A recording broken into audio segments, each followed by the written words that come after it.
Hey guys, Chris Hrabe here. Happy baseball season and hockey playoff season. Another edition of the KMOX High School Spotlight. Baseball in the air, and this week we wanted to talk baseball, high school baseball, but all baseball with a high school baseball legend.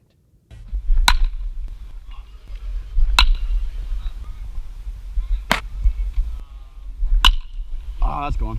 Through 26 years of coaching St. Louis high school baseball, Scott Brown believes he hasn't truly earned his Hall of Fame honors. And I've always sort of felt like I've been trying to prove myself that I belonged. And along the way, with the help of a lot of great players and stuff, all of a sudden before you know it, you've been around for 24 years and you've got 422 victories. Those wins were split between 20 years at CBC and the last 6 years with his alma mater, St. John Vianney. Brown was always on the brink of stepping up to the collegiate level, but knew there was nothing like coaching high school baseball. It was just a unique time in kids' life, and you see tons of development.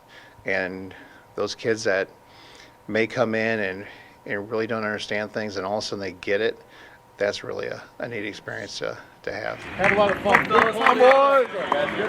But he's still made his impact at the collegiate level, sending 142 players to college baseball. And when each player graduates, they have certain expectations of a Coach Brown send-off. And it's funny because all my kids, all my players and stuff, they normally will take bets as far as who I break down with on as far as at the banquet at the end of the year, because there's always a kid that really means something special to me.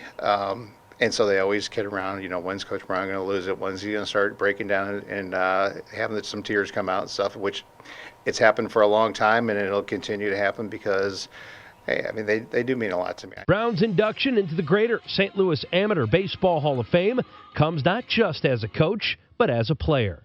In 1989, he was a member of the semi-professional Sauget Wizards when they traveled to play Team USA. It was when they had Jeremy Burnitz, they had Fernando Vina, amongst other ones. Paul Carey was on there, Brett Boone, and we went down there and beat them. And here was a bunch of ragtags from here around the area, and we were the first team from the United States to actually beat them on their home turf.